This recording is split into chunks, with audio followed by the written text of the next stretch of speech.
آیا تاسو ته معلومه ده چې یو شهزاده د پوره دنیا زړونه وګټل خو خپل زړه یې همیشه مات پاتې شو؟ آیا شهرت، ښکلا او محبت کافي نه و؟ د لیډي ډیانا د پاکستان سره څه تعلق و؟ راځئ چې واورو د لیډي ډیانا هغه دردناک حقیقت کوم چې د دنیا نه پټ کړی شوی دی.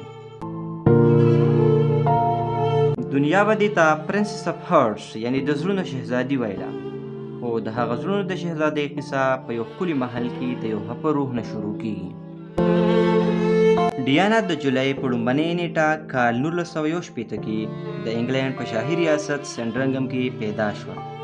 دا یوه عام ماشومه نه وه، بلکې په یو داسې خاندان کې پیدا شوې وه د چا تعلق چې په سلګونو کلونو راهیسې د برطانیې شاهي خاندان او سیاست سره وابسته و.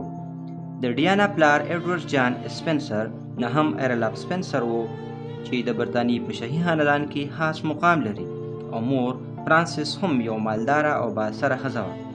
خو دا مالداري، شان و شوکت او دا ټایټل ډیانا ته هغه محبت ورنکو د کوم چې ډیانا د همیشه نه طلبګاره وه. په وړوکوالي کې د مور پلار په منځ کې طلاق، مات شوی خاندان، خاموشه حساسه ماشومه د دنیا په ګڼه کې هم یوازې. ډیانا چې د دنیا په ګوټ ګوټ کې پیژندلی شي، خو د دې شهرت نه مخکې هغه یوه عام جینۍ وه چې د هغې ماشومتوب د یو غیر معمولي درد نه ډک و. ډیانا چې لا صرف د 6 کالو وه، د دې د مور او پلار په منځ کې طلاق وشو او یو ماشومه بچې د 2 کورونو په منځ کې تقسیم شوه.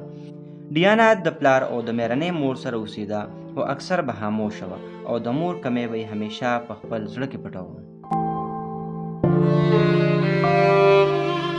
ډیانا خپل ابتدایي تعلیم د مختلف سکولونو نه حاصل کو چې په هغې کې سلفټ پرایویټ سکول او ویسټ ګرلز سکول شامل دي. خو ډیانا په سبق کې دومره قابله نه وه، خو یو خبره پکې وه چې ټوله دنیا یې مني. د ډیانا په زړه کې ډېر ژور احساس و. هغې یوه نرس جوړېدل غوښتل چې د خلکو په درد کې شریکه شي، خو قسمت هغه په یو داسې لار واړوله چېرته چې هغه پخپله د ټولو نه زیاته زخمي شوه. ډیانا صرف د 14 کالو وه چې ملاقات یې د هغه سړي سره وشو چې وروسته یې خاوند او د شاهي خاندان دروازه جوړه شوه، شهزاده چارلس. شهزاده چارلس په عمر کې د ډیانا نه 14 کاله مشر و او په زړه کې یې بله جینۍ هم خوښه وه، خو دې ټایم چا هم دا سوچ ونه کو چې دا عمر او دا فاصله به د دې زړه مات کړي. ډیانا دا سوچ کو چې کیدای شي دا هغه محبت وي د کوم په تلاش کې چې زه یم، خو دې ته دا پته نه وه چې دا به یو عام رسمي تعلق وي. یو کم دی جولای 1981 په ورځ تقریبا 15 کروڑه خلکو د دوی د واده پروګرام په ټي وي کتو او تقریبا 6 لکه نه زیات خلک ورته هلته ناست وو. خلکو به دې واده ته پیری ټیل ویډینګ یعنی د ښاپیرو واده ویل.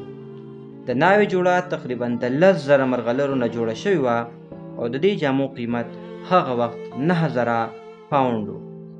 ډیانا په سپینو جامو کې شهزادي جوړه شوه، خو دغه جامو د دې زخمونه پټ نه کړل، ځکه چې حقیقت دا و چې د شهزاده چارلس په زړه کې بل څوک و چې د هغې نوم کمیلا و.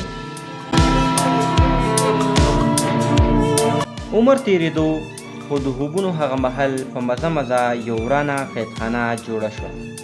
د شهزاده چارلس زړه بل ځای و او ډیانا به هره ورځ یوازې او هره شپه اوښکې تویولې. دنیا به دوی ته یو مثالي جوړه ویله، خو دننه دا جوړه زهر جوړ شوي و.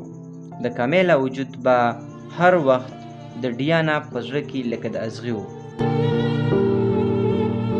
په کال 1902 کې د ډیانا مشر زوی ویلیام او 2 کاله وروستو په 1904 کې هیري دنیا ته راغی. د 2 ماشومانو د ډیانا ژوند ته رښتونی رنګ جوړ کړو. دوی د هغې د زخمونو مرهم و. ډیانا به ویل زما د ژوند تر ټولو ښه برخه زما زامن دي، خو د مور مینه هم کله کله د تنهایۍ اور نشي وژلی. یو ورځ ډیانا او کمیلا په یو پروګرام کې یو بل ته مخامخ شوې. سترګې سترګو ته شوې، خاموشي ماته شوه او ډیانا ورته وویل زه پوهیږم چې ستاسو ترمنځ څه روان دي، خو دا راته ووایه چې دا سلسله به تر کومې جاري وي. کمیلا لږه مسکۍ شوه او ویې ویل تاسو هر څه لرئ، شهرت، ماشومان، مینوال، نور څه غواړئ، ډیانا ساه واخیسته خو سترګې ټیټې نه کړې او ورو خو کلک غږ یې وکړو زما خپل خاوند پکار دی. دا خبرې د مات زړه وروستونې چغه وه. د کمیلا او داسې نورو ډېرو وجوهاتو د وجې په کال 1992 کې د دوی په منځ کې جداوالی راغی او 4 کاله وروستو په کال 1996 کې هغه ورځ هم راغله کله چې ډیانا د طلاق په کاغذونو دستخط وکړو. د شهزادې تاج خو ترې وانهیست خو زړه یې ټوټې شو. طلاق صرف یو لفظ نه بلکې د هغه ښځې درد و چې هر څه یې ورکړل او په آخر کې ورته تنهایي میلاو شو او صرف زامن یې د زړه تسلي پاتې شو. طلاق نه پس ډیانا اوس د شاهي محل د قید نه آزاده شو. یو شهزادي یوه عام ښځه شوه د چا په زړه کې چې اوس هم خوبونه وو د محبت، سکون او رښتونې تعلق. ډیانا شاهي رشتې پرېښودې خو د انسانیت سره یې تعلق نور هم ژور شو او د هیر هیګړي په کارونو کې مصروفه شوه. خطرناکو علاقو ته به تله، د ایډز د مریضانو سره ملاوېده او د بارودي سرنګونو زخمیانو په درد کې به شریکېده ځکه چې اوس هغه یې د زړه نه زندګي تېروله. په دغه ورځو کې د ډیانا په زندګۍ کې یو نوی باب شروع شو او د دې باب تعلق و د پاکستان سره. ډیانا په کال 1996 او 1999 کې 3 پیرې پاکستان ته راله. دا دورې نه صرف خیراتي یا رسمي وي بلکې د دې په شا یو ذاتي کشش هم و. دا د زړه خبره وه. د لندن په یو هسپتال کې د دې ملاقات د ډاکټر حسنات سره شوی و کوم چې پاکستانی و خو برطانوي شهریت ورسره هم و. د ډیانا د ده سره یو خاموشه محبت و. ډیانا به ده ته مسټر ونډرفل ویل.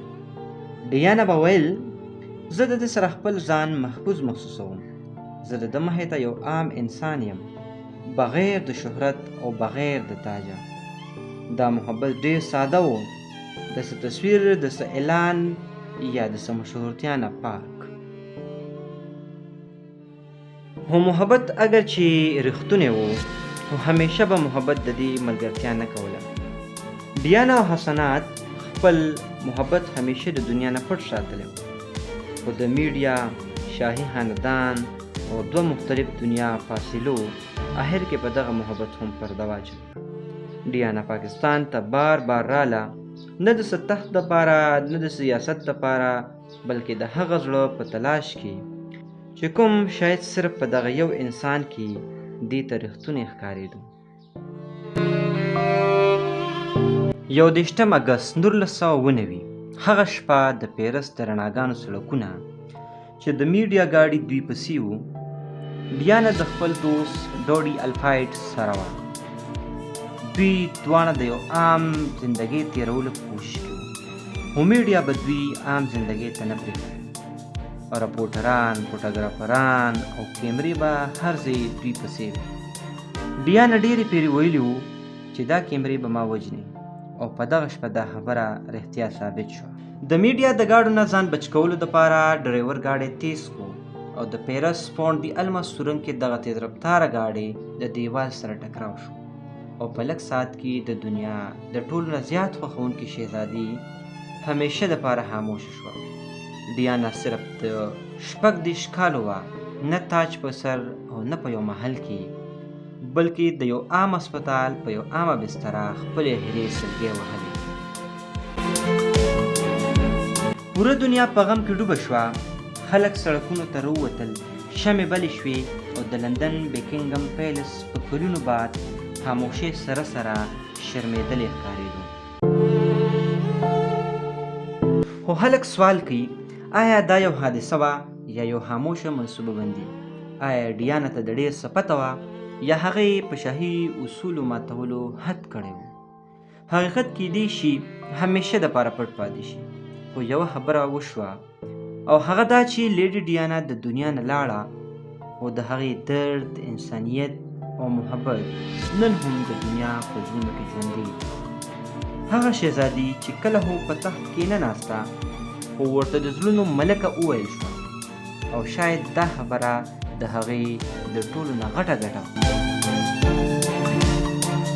لیډي ډیانا مړه شوه، خو چې کوم خلک ژوندي دي هغې وی چرې هم نشي هېرولی، ځکه چې هغه صرف یو شهزادي نه وه بلکې د انسانانو په دردونو کې شریکه وه، خو په خپله یې زړه تر ټولو زیات مات و.